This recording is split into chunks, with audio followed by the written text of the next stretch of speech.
All right. Welcome back to the channel, everyone. I'm here with Mike. He's the creator of the Instagram YouTube page, This is Bruh.itsmike. Thank you for sitting down with me. I'm glad to be here. I'm glad to be here. Let's get into it then. Let's talk about it. What is a little bit about your page? Tell me a little bit about your page. Well, my page is basically a reaction channel, and I react to anything anime related. To be honest, um, I started like seriously back in October 2021. I was looking at my channel and I was like, man, I'm not being consistent enough. I don't have like a specific niche I'm in. So I was like, man, I need to make a change. So like one day I started reacting to stuff and then somebody in the comments was like, oh, react to this video. And then I reacted to that particular video and I think that video now has like 32,000 views. And I was like, man, like when that happened, I was like very ecstatic, very excited. You know what I'm saying? And I started like posting so much more because of that. Because when something blows up, you gotta like keep posting so you can like all the viewers, the new viewers come in and subscribe and react to watch more of your content.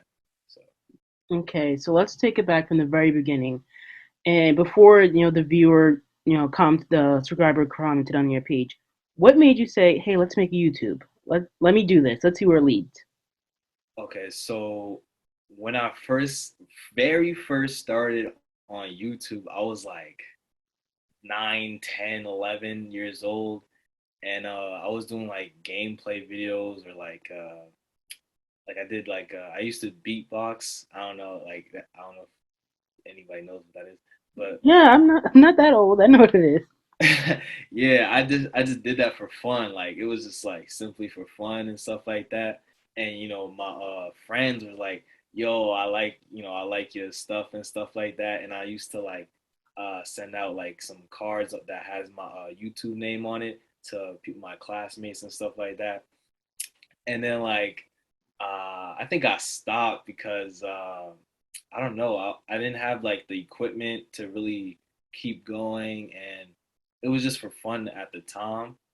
But afterwards, like my first year of college, I think I just did a video where I like pranked my sister, and I learned to edit. Like editing is like really tough when you first start. It's like, bro, you don't know what you're doing. You know what I'm saying?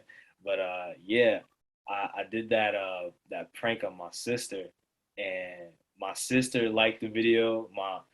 And then she showed it to her friends in high school, and then they all liked it and stuff like that. So I was like, oh, okay, maybe I should like keep this going and stuff. So yeah, that's how it started. So it sounds like you became kind of like a local phenomenon. Like your family, your friends, your classmates all knew, bruh, it's Mike, this page before you even really was a page. If that Yeah, I mean, it wasn't like a big deal. Like it was just like a little her classmates a little bit like it got like I don't know like 50 like 80 views and on the first day or something like that. Um, but yeah, it was just really fun to me. Seeing the reactions of her friends liking it and stuff like that. So yeah. Okay, so you talked about it. Your channel consists of reaction to video games, anime. What sparked your love interest with anime and video games? Sheesh, man. Like it was like a very long time ago, 8 years old, 9 years old. My cousin basically like introduced me to anime and video games and stuff like that. And I loved an anime called Naruto. I played like so many games, watched so many movies, watched the whole show and stuff like that. And that's what manifested my love for anime. So yeah, that's basically how it happened. There's so many different, reaction videos and video game pages on the internet. What makes yours so different from the rest? Like, I have to see Broad's Mike instead of this other person.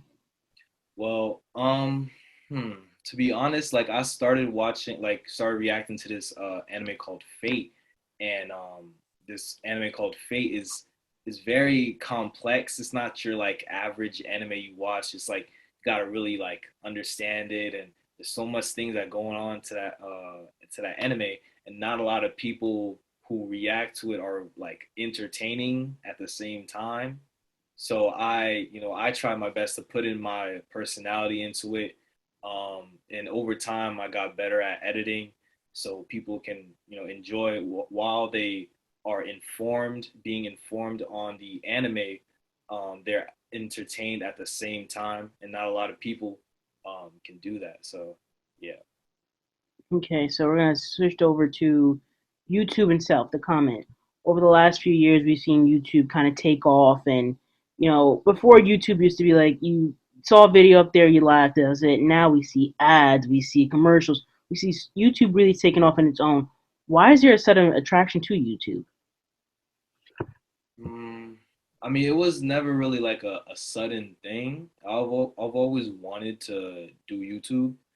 Uh, you just talking about me personally, or like YouTube itself? I'm talking about YouTube itself. I mean, it's always been around, but I feel like, back in 2007, 2008, it was just, you saw a video up there, you shut the app off.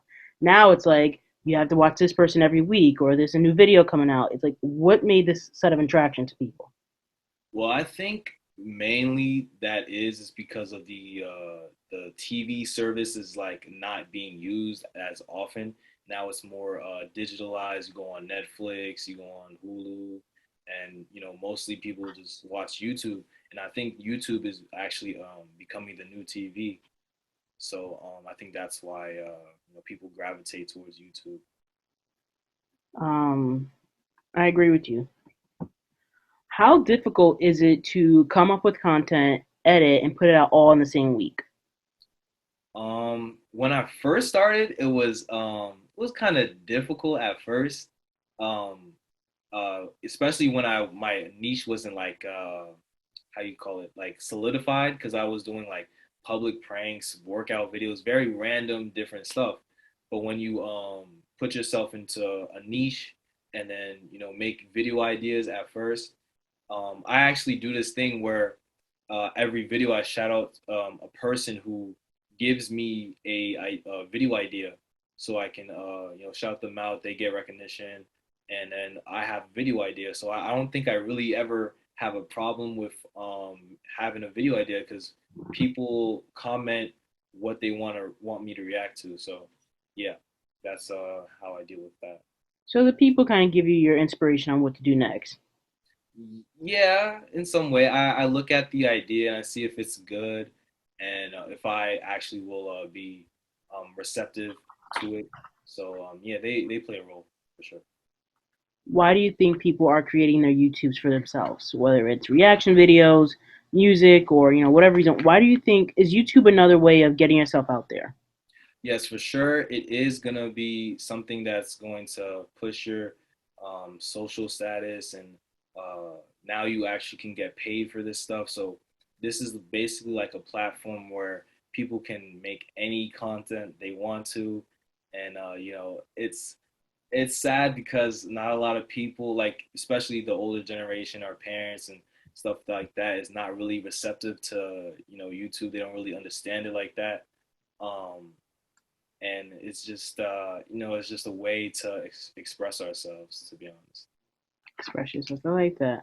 Speaking of getting paid, do you think YouTube people are starting YouTube now only to get paid? They see it's what it looks like from the outside. It's an easier job.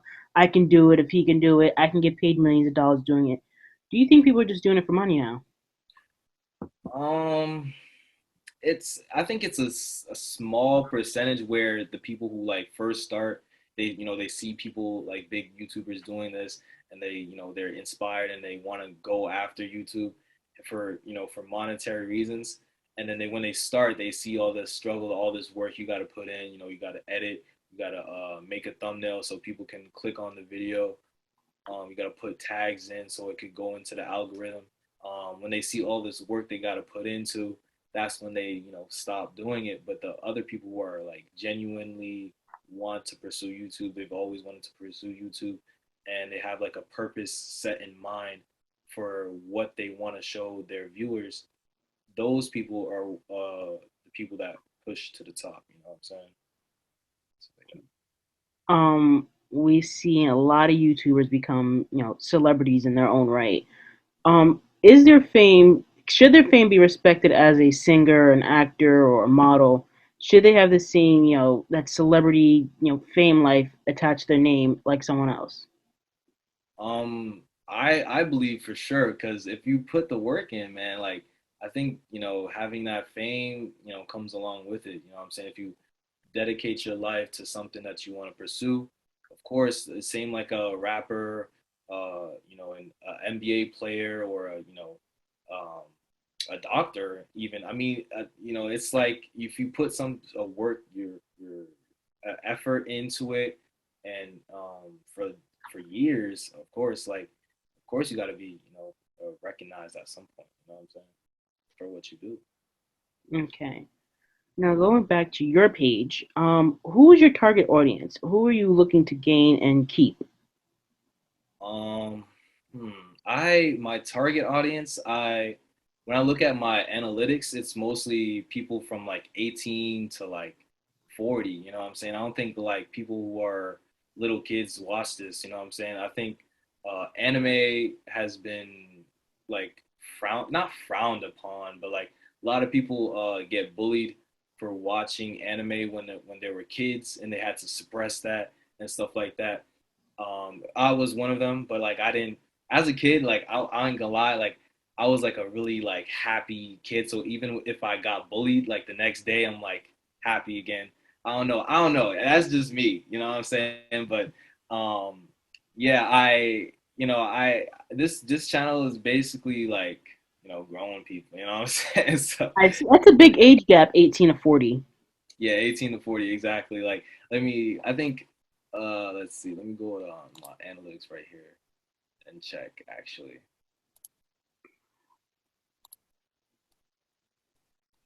Let's see. Uh, yeah, so like 51% is like 18 to 24, and then 25 to 34 years old is 28%, and then the list goes on down. So yeah, it's like not much, young people watch my stuff. So You talked about kids getting bullied for loving anime. Thinking about in school, like if you saw the kid who watched like Pokemon, you're like, they're a little weird. yeah. How did you get past that? I know you said you were a happy kid and you kind of got over, it, but at some point it probably did hurt. How did you get past that and say I want to be a platform where kids can like look up to me, or not kids, but like people can like look my way and see like, hey, I did what I love and I'm still here. Um, hmm. Wait, can you say that question again? Sure, it's okay. You said that you were bullied and you kind of like took it with the role. You became happy. You were happy the next day. You let it go. How did you get to a place where you say, I'm not going to let people get me down. I love this. I love anime. I love, watching it and talking about it. How am I going to be, this platform or someone that people can look to and say, hey, I'm doing what I love. Don't let anyone else stop you from doing what you love or watching what you love. Um, hmm. Well, I mean, to be honest, when I react to things, I like to say my opinion. There's gonna be other people that don't really like my opinion, but I don't really care about that. What I care about is me putting my point across, and then people reflecting on that, saying, "Dang, this guy is very genuine." Even if I get some hate comments, because the thing is with the anime community, they're really like critical. Whenever you say something wrong about the anime or say something that you don't like this anime or something like that, there's gonna be people who are passionate about the anime in the comments saying, "Oh, you said something wrong," and you know, you gotta change your opinion, but I'll stay solid and stuff like that. So yeah, Okay. that's For you, what is the best part of doing YouTube? the best part. Best. I mean, basically getting in front of a camera, doing it at any time you want to, um, and just like portraying a message, entertaining the people. To be honest, seeing the comments saying, "Dang, man, this video was amazing." You know what I'm saying? I think that's like the best part. being able to entertain and build the audience and build a community. Okay. You have over 1,000 subscribers, over 100,000 views. How often are you engaging with the fans? I engage with the fans all the time. Putting their comment, their video idea up, saying that was a good idea, man. I loved your idea. Going through the comments, um, responding to them. I mean, I can't respond to everybody because there's a lot of comments, but um, yeah, just responding to them and stuff like that. Um, Doing this since 2001. How long do you see yourself doing this? I see this for a long time, man. 5, 10 years. I see different revenue streams. I could take YouTube and put it on a different platform. I could do a lot with this. You know what I'm saying? I've seen a lot of YouTubers take this YouTube thing and then put it to somewhere else and just magnify their audience and stuff like that, their influence and stuff like that. So. Okay. Who is someone that influenced you to keep going, keep doing this? Who someone influenced me? Honestly, man, just not a lot of people, man. I don't really have somebody that I look up to. You know what I'm saying? It's just my self motivation, the discipline I portray. My friend Quentin, he does YouTube too. I try my best to help him and stuff like that. And I think at the start when I did YouTube, I think he started doing YouTube, and I told him like some tips and tricks and stuff like that. And it was some motivation there too, but mostly outside of him, there's really nobody, to be honest, man. Just myself. It's funny you say Quentin because Quentin is what led me to you for this interview. So shout out to Quentin. He's doing Shout great out to work with his Quentin. stuff. Yep. Um, will you ever change your content in the future? Oh, yeah, that's a nice question. I actually think I will, like in the future, maybe like go into a little bit of gaming more, and then a little bit maybe like try to. I want to be a YouTuber where I can do anything and people love it because of my personality. There's a lot of YouTubers that stick to one thing, and then when they try to change to another thing, they fall off. But I want to be that YouTuber that can make any type of content and it's entertaining and people love it. You know what I'm saying? So yeah, there's this one YouTuber that I actually think about. His name is Corey Kenshin. He's a big YouTuber, man, like 13 million, something like that, and he does gaming videos, and he can actually make any type of video he wants, and people like love it. Like his community is so positive. Like I want that type of community too. You know what I'm saying? Hmm. I think it's something special when a subscriber or a follower fall in love with the talent's personality more than the content. So to hear you say that, I want people to fall for to watch my personality, not the little things I do. I think it's a really nice trait to have. For All sure. right. Thank you for hanging out with me. But I do have one question for you. It's called a bonus question. I see you repping the City of Newark shirt, so this is perfect for you. What is one place in Jersey that people got to visit? That's like no one really knows about it. More people should come see it. What's that one place in Jersey? One place in Jersey. Uh, I'd say Jersey City, man. To be honest, they got the shore. They got. I mean, to be honest, I don't really like travel like that, so I don't know. I mean, you It's know, no spots in Newark. You got the Newark shirt on. It's no spots in Newark, like a restaurant, a place to hang out or go. it's been a long time since I've been in Newark. To be honest, I don't live in Newark right now, but I'm not too sure about that. All right, to be determined. Thank you so much, Mike. You can catch Mike on his channel, Bruh.itsmike. Thank you so much for doing this for me. All right, thank you too for having me.